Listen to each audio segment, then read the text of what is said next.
So Alec Baldwin shot someone to death on a movie set in October.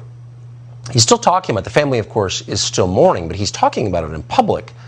Kind of the move of a rude, thoughtless little pig, we would say.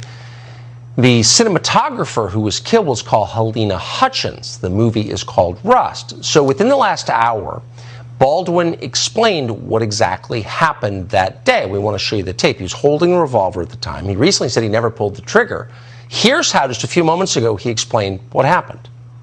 And I said to her, now in this scene, I'm going to cock the gun. And I said, do you want to see that? And she said, yes. So I take the gun and I start to cock the gun. I'm not going to pull the trigger. I said, do you see that? She goes, well, just cheat it down and tilt it down a little bit like that. And I cock the gun. I go, can you see that? Can you see that? Can you see that? And she says, and then I let go of the hammer of the gun and the gun goes off. I let go of the hammer of the gun and the gun goes off. At the moment. That was the moment the gun went off, yeah. That was the moment the gun went off. It wasn't in the script for the trigger to be pulled. Well, the trigger wasn't pulled. I didn't pull the trigger. So you never pulled the trigger? No. I would never point a gun at anyone and pull a trigger at them. Never. That was the training that I had. You don't point a gun at me and pull the trigger. So if we were Alec Baldwin, we'd use this story to make some grand point about who he votes for, about gun control. But we are not rude, thoughtless little pigs on this show, so we're not going to do any of that. We're just going to tell you the facts and tell you more when we learn more. Version has a firing pin on the hammer, and the gun he was using did. So it was almost positively a 4-click hammer. By the way, the 3-click hammers, they can't go off either. They have special built-in safety devices that keep them from going off. So the purpose of the 4-click hammer. Listen very closely here. I'll get it up by the microphone. First click, that was what they call the safety notch. A lot of people don't use it today, but originally it was designed to be carried this way with 6, and it would pull the firing pin back just enough that it did not touch the primer. A lot of people don't use it today because it is a little bit finicky. Alright, there's click 1. Click 2 is half cock. Not only is it a safety, it actually frees the cylinder up to spin so that you can load it. What that does is it drops what we call the bolt in here down so it doesn't engage these little squares back here. Now then, you're going to get another click before you get all the way back right there. That's click number 3, and what click number 3 does is raises the bolt back up. That's the bolt coming off the cam, and then click 4 is the hammer locking into position. Now everything is locked up and absolutely ready to fire.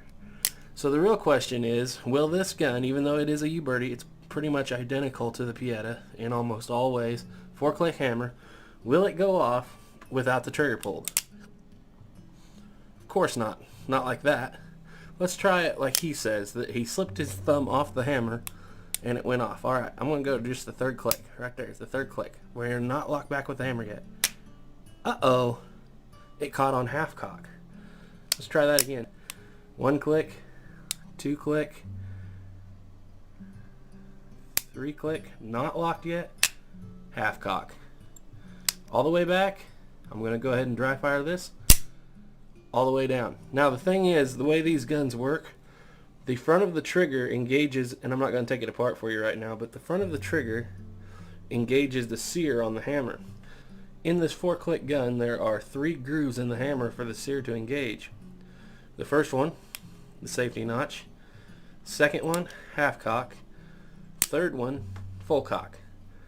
Now, the way this trigger works is if the trigger is not pulled, every single time it will come in contact with that half cock safety. There's only one way that you can make a gun like this go off without pulling the trigger, and it's something they used to do in the old days called slip gunning, and that is to physically chop the front of the trigger off up here where it engages the sear. Now it can be broken, but you have to be extremely rough with it, like beat it with a hammer to break it. But in the old days, some people would chop the front of that trigger off, that way they could just fan, you know. And a lot of times when you see fanning on movies and stuff, they're literally holding the trigger down when they do it, so that it will come back and engage the cartridge. Anyway, that's my thoughts on the Alec Baldwin shooting. As far as I can tell, unless the gun has physically been damaged, like extremely roughly damaged, because that half-cock notch is deep, and it would be very difficult to get that back there in that trigger, to get it broke off far enough for it to not engage the half-cock.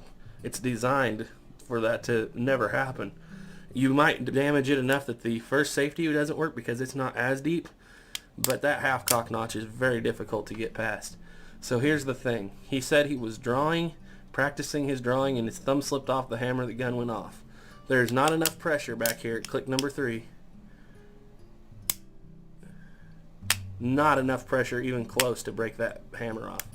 The only way it could have happened is if somebody threw it and it hit a rock, or somebody physically bashed it with a hammer, or somebody went in and physically cut the trigger so that it would happen. I think what actually happened was, of course, he cocked the hammer, and it is a very light trigger. He had his finger on the trigger and he pulled it.